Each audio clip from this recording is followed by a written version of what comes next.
Bonjour à tous. Bon vendredi à tous. Bon, j'espère qu'on gagne un petit peu du terrain chez les non-croyants. Hein, c'est tout ce qu'espère le croyant dans sa bonne facture. Il souhaite que les non-croyants deviennent croyants parce qu'il y a plein de bonheur en fait et plein de paix aussi à vivre.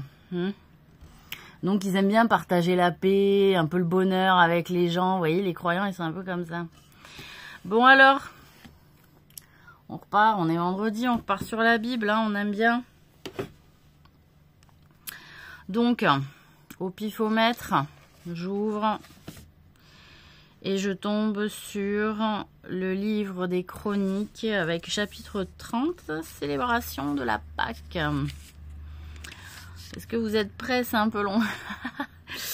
Alors, Ézéchias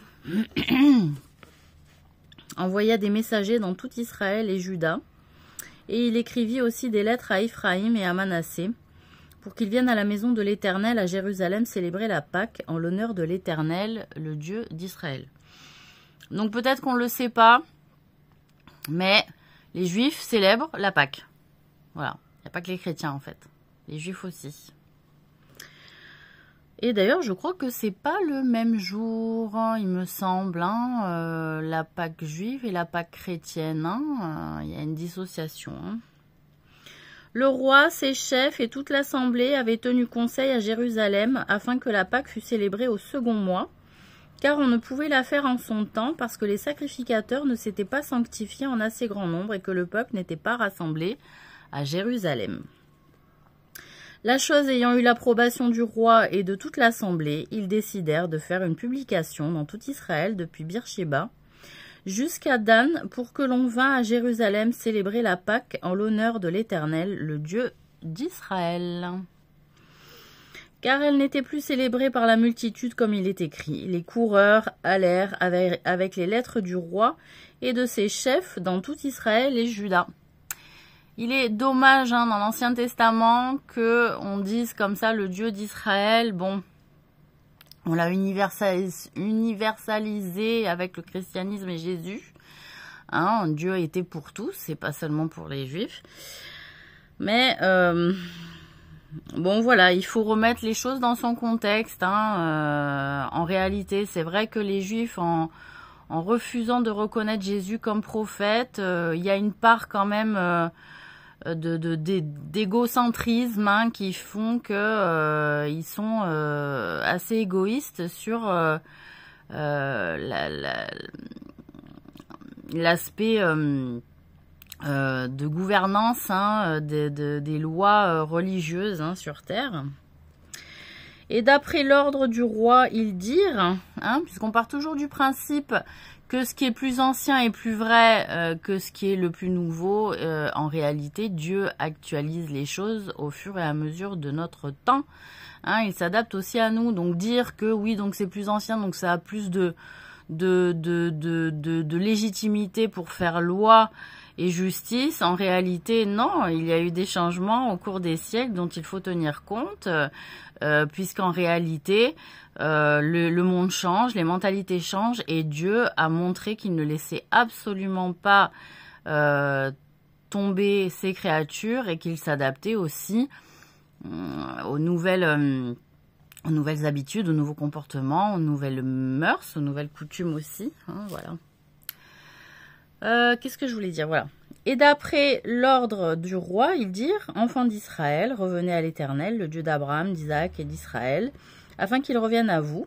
Reste échappés de la main des rois d'Assyrie, ne soyez plus comme vos pères et comme vos frères qui ont péché contre l'Éternel, le Dieu de leur père, et qui les a livrés à la désolation, comme vous le voyez. Ne raidissez donc pas votre cou comme vos pères, donnez la main à l'Éternel, venez à son sanctuaire qu'il a sanctifié pour toujours, et servez l'Éternel, votre Dieu, pour que sa colère ardente se détourne de vous. Donc il y a toujours aussi un aspect, revenez à Dieu, revenez à l'Éternel, repentez-vous, et il étendra sa main de miséricorde sur vous. Hein. Donc il y a le concept de miséricorde et de pardon aussi chez les Juifs, hein, d'accord ? Si vous revenez à l'Éternel, vos frères et vos fils trouveront miséricorde auprès de ceux qui les ont emmenés captifs, et ils reviendront dans ce pays. Car l'Éternel, votre Dieu, est compatissant et miséricordieux, et il ne détournera pas sa face de vous, si vous revenez à lui. Il y a pour tout croyant un fait honteux, hein, c'est quand on regarde Dieu et que Dieu se détourne de nous, hein, détourne son visage de nous. Ça, malheureusement, c'est la honte. Voilà, c'est une honte pour les croyants. C'est vraiment, on n'a pas été correct vis-à-vis de ses principes, vis-à-vis de ses préceptes, de ses enseignements, et aussi de nous-mêmes, puisqu'il veut notre bien mieux que nous-mêmes. Hein, ça, il faut, quand on est croyant et on a la foi, on part du principe que Dieu veut notre bien mieux que nous-mêmes, parce que lui, il est omnipotent, il est omniscient. Les coureurs allèrent ainsi de ville en ville dans le pays d'Éphraïm et de Manassé, et jusqu'à Zabulon. Mais on se riait et l'on se moquait d'eux. Cependant, quelques hommes d'Aser, de Manassé et de Zabulon s'humilièrent et vinrent à Jérusalem. Dans Juda aussi, la main de Dieu se déploya pour leur donner un même cœur et leur faire exécuter l'ordre du roi et des chefs selon la parole de l'Éternel. Un peuple nombreux se réunit à Jérusalem pour célébrer la fête des pains sans levain au second mois. Ce fut une immense assemblée. Ils se levèrent et ils firent disparaître les autels sur lesquels on sacrifiait dans Jérusalem et tous ceux sur lesquels on offrait des parfums, et ils les jetèrent dans le torrent de Cédron. Ils immolèrent ensuite la Pâque le 14e jour du second mois. Les sacrificateurs et les Lévites saisis de confusion s'étaient sanctifiés et ils offrirent des holocaustes dans la main de l'Éternel. Donc on a le terme, on a pas mal de termes qui ressortent. Je suis pas assez érudit non plus dans l'Ancien Testament pour pouvoir tout commenter. Hein, malheureusement, je vous prive de beaucoup de plaisir aussi et de connaissances. On a quand même le terme sur lequel je souhaitais rebondir. Et ils offrirent des holocaustes dans la maison de l'Éternel. Des holocaustes, ça veut dire beaucoup. Si on prend l'exemple des 6 millions de morts durant la Seconde Guerre mondiale, qui est considéré comme un holocauste, on peut se demander qu'est-ce qu'ils ont utilisé pour faire leur holocauste et à combien de nombre. Et je crois qu'à un moment donné, dans l'histoire, il a été décrié que les sacrificateurs vraiment tuaient et sacrifiés à tour de bras, hein, on disait. Ils occupaient leur place ordinaire conformément à la loi de Moïse, homme de Dieu, et les sacrificateurs répandaient le sang qu'ils recevaient de la main des Lévites.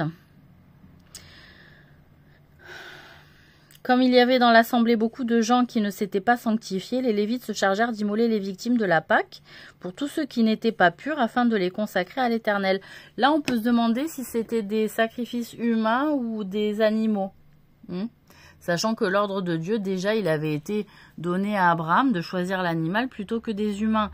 Donc là, on a une espèce de flou artistique dont malheureusement, je ne m'y connais pas assez. Hein, mais en réalité, voilà, c'est une incapacité quand même à connaître la vérité, de savoir si c'était des humains. Et si c'était des humains et des êtres sacrifiés, un holocauste, ça fait quand même pas mal peur. Hein, ça fait mal.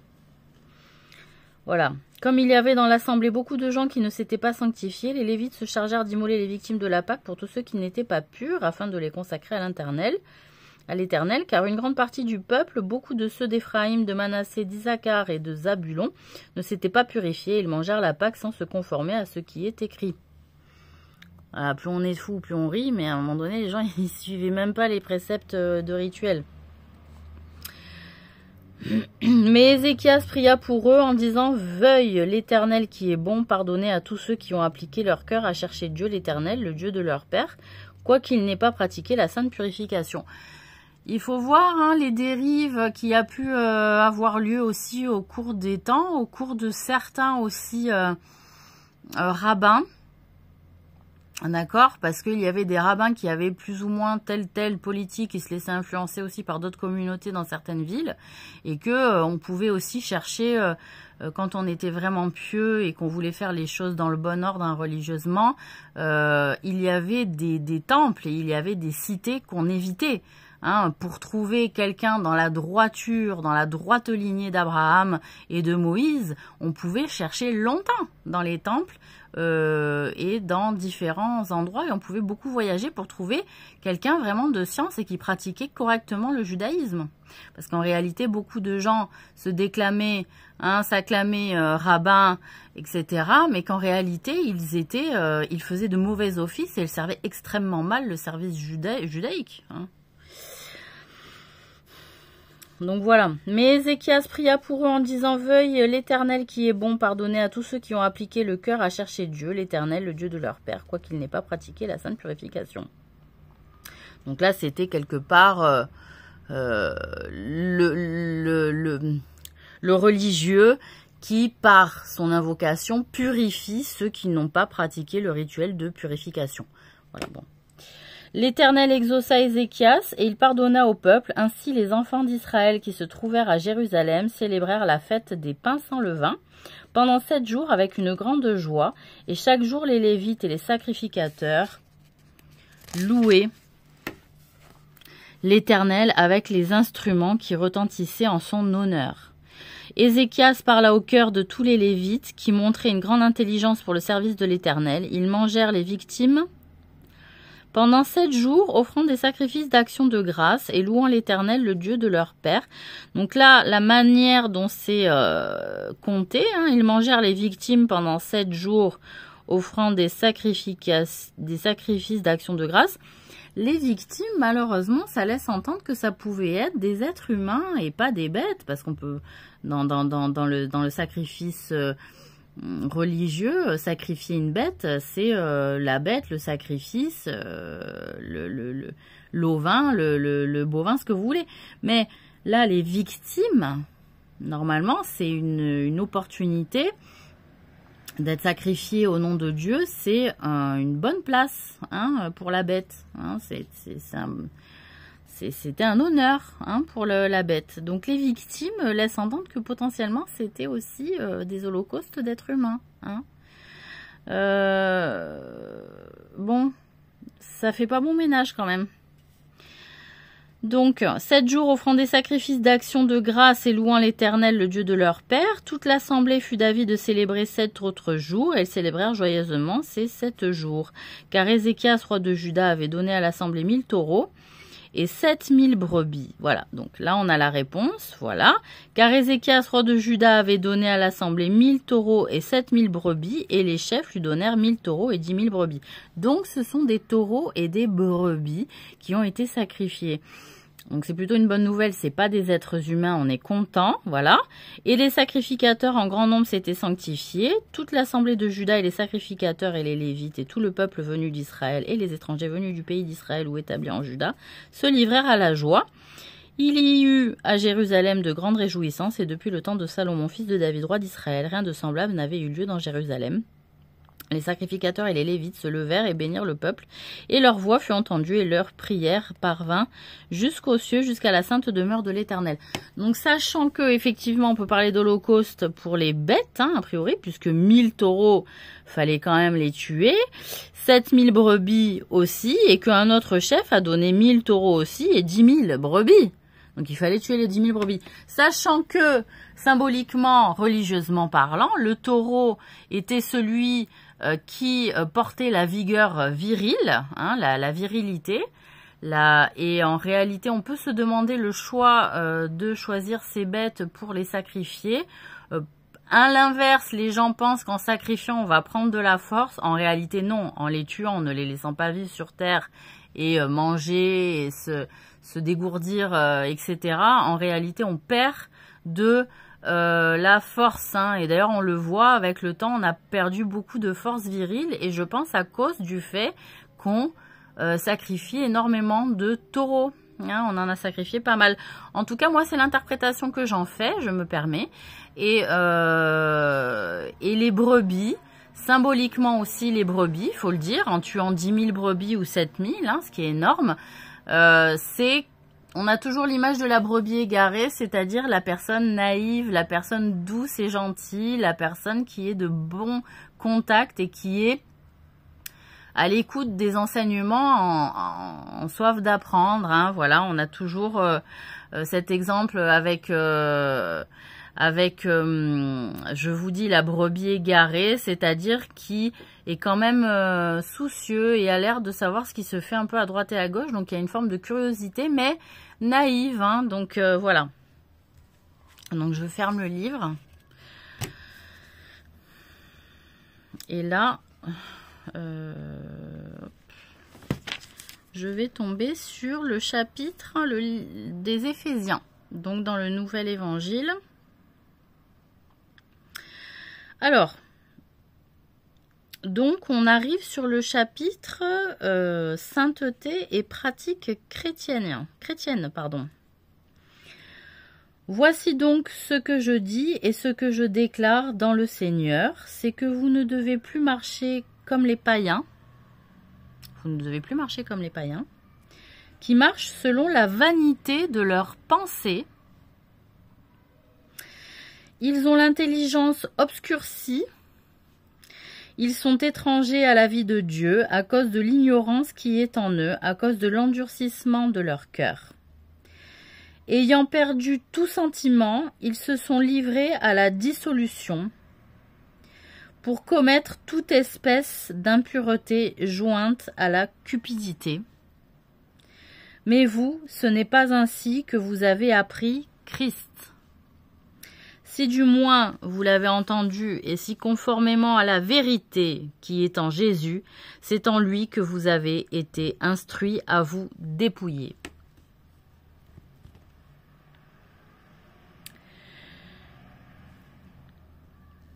Eu égard à votre vie passée du vieil homme qui se corrompt par les convoitises trompeuses, à être renouvelé dans l'esprit de votre intelligence, et à revêtir l'homme nouveau, créé selon Dieu dans une justice et une sainteté que produit la vérité. C'est pourquoi renoncez aux mensonges et que chacun de vous parle selon la vérité à son prochain, car nous sommes membres les uns des autres. Si vous vous mettez en colère, ne péchez point, que le soleil ne se couche pas sur votre colère.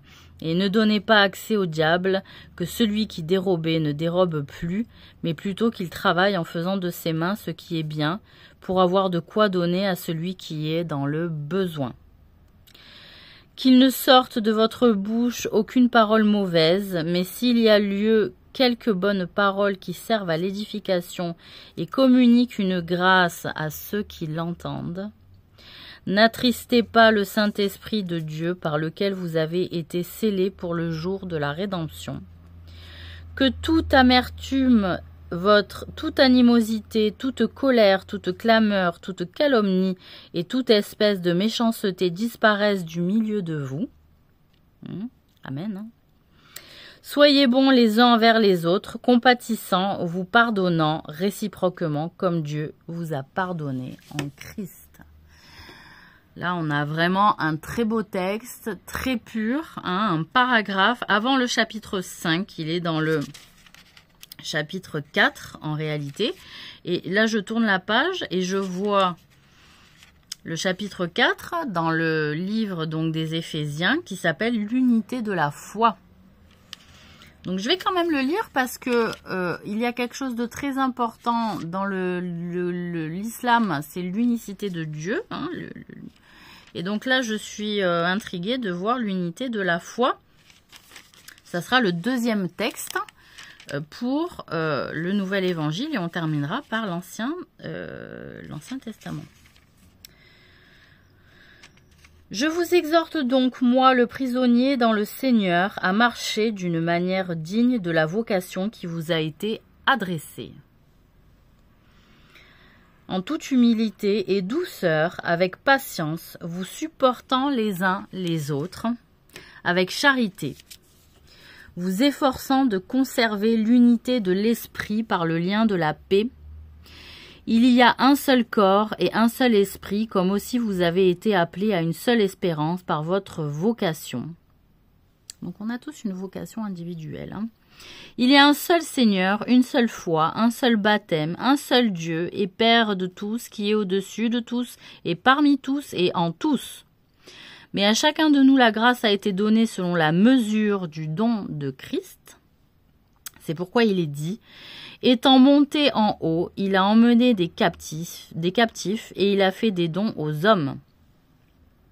Donc c'est la profondeur de la foi aussi dans le message qu'a porté le Christ, hein, qui va faire aussi la mesure des dons que vous allez recevoir du Seigneur. Or, que signifie « il est monté » sinon qu'il est aussi descendu dans les régions inférieures de la terre? Celui qui est descendu, c'est le même qui est monté au-dessus de tous les cieux afin de remplir toutes choses. Et il a donné les uns comme apôtres, les autres comme prophètes, les autres comme évangélistes, les autres comme pasteurs et docteurs. Pour le perfectionnement des saints en vue de l'œuvre du ministère et de l'édification du corps de Christ, jusqu'à ce que nous soyons tous parvenus à l'unité de la foi et de la connaissance du Fils de Dieu, à l'état d'homme fait à la mesure de la stature parfaite de Christ, afin que nous ne soyons plus des enfants flottants et emportés à tout vent de doctrine, par la tromperie des hommes, par leur ruse dans les moyens de séduction, mais que, professant la vérité dans la charité, nous croissions à tous égards en celui qui est le chef, Christ. C'est de lui et grâce à tous les liens de son assistance que tout le corps, bien coordonné et formant un solide assemblage, tire son accroissement selon la force qui convient à chacune de ses parties et s'édifie lui-même dans la charité. Donc, on voit qu'il est quand même extrêmement important chez les chrétiens le fait d'être dans la vérité. Christ a porté la vérité, il l'a défendue, les disciples en sont morts de la vérité en réalité. Donc, il y a bien évidemment des bénédictions forte des dons de Dieu à recevoir quand on œuvre pour la vérité. Quand on œuvre pour le mensonge, cela crée le désordre. La vérité crée l'ordre et la justice. Voilà. Juste, je rebondis sur le fait que les musulmans disent que Christ n'est pas le Fils de Dieu, puisqu'il a été noté dans le Coran, cette précision, qu'il n'est pas le Fils de Dieu. On ne va pas changer les textes, mais de fait, s'il est indiqué que Dieu définit le fait qu'il n'a pas considéré Christ comme son fils, bon, on peut se dire qu'il n'est pas considéré comme son fils et qu'il n'est pas complètement juste de maintenir le terme de fils de Dieu en réalité. Mais bon, pour moi, ça reste quand même un détail sur lequel on n'est pas obligé de commenter des siècles dessus et se disputer, puisque Dieu déteste la dispute plus qu'autre chose en réalité, et que ce genre de choses peut être aussi une tentation à nous faire disputer, nous, entre ses serviteurs croyants aussi, et donc cela est dommageable pour notre relation et l'évolution de notre monde et de nos rapports sociaux et de paix, puisque c'est ce qui est quand même professer encore dans ce texte, le devoir, l'unité de l'esprit par le lien de la paix. Voilà, en vous efforçant à conserver l'unité de l'esprit par le lien de la paix. Voilà. Il y a un seul corps et un seul esprit, comme aussi vous avez été appelés à une seule espérance par votre vocation. J'aimerais y revenir sur ce terme de vocation, puisqu'en réalité, la vocation d'un individu, elle est propre à ce que son intuition dessine et définit aussi au travers de lui, de sa personnalité, de ses besoins, de ses désirs aussi, de ses envies. Et que on nous a interdit maintenant largement, quand on passe un diplôme, de pouvoir utiliser ce terme de vocation, que ce soit pour les diplômes qui s'occupent d'autres personnes, notamment pour les métiers de l'humain, comme on appelle ça, que ce soit infirmière, médecin, éducateur, etc. Et que donc on ne peut plus dire vocation parce qu'on croit passer pour un illuminé religieux. Voyez, Sauf que en réalité, pratiquement toutes les associations de travail liées à l'humain se sont forgées grâce au travail des religieux parce qu'ils avaient la foi justement aussi de sauver les destins des hommes qui étaient pris dans des maillons d'injustice liés au paganisme et au polythéisme en fait. Donc voilà, je tiens à le rappeler quand même. Donc la vocation, c'est aussi la manière de se définir et de défendre le chemin que Dieu nous a forgé en forgeant notre unicité corporelle d'esprit, d'âme et de cœur, notamment aussi. Voilà. Donc là, je ferme et je tourne sur l'Ancien Testament et je tombe sur le livre des Juges. Donc le livre des Juges, on a le chapitre 17, culte idolâtre chez Mika en Éphraïm. Donc il n'est pas très long, on va terminer sur un petit texte. Donc culte idolâtre, donc l'idolâtrie, c'est quelque chose qui était puni en réalité par la loi religieuse. L'idolâtrie, c'est le fait d'idolâtrer, d'adorer des créatures autres que Dieu, et ceci était strictement interdit déjà chez les Juifs. Il y avait un homme de la montagne d'Éphraïm nommé Mika. Il dit à sa mère, les 1100 cycles d'argent qu'on t'a pris et pour lesquels tu as fait des imprécations, même à mes oreilles, voici cet argent et entre mes mains, c'est moi qui l'avais pris. Et sa mère dit, béni soit mon fils par l'Éternel. Il rendit à sa mère les 1100 cycles d'argent, et sa mère dit, je consacre de ma main cet argent à l'Éternel, afin d'en faire pour mon fils une image taillée et une image en fonte, et c'est ainsi que je te le rendrai.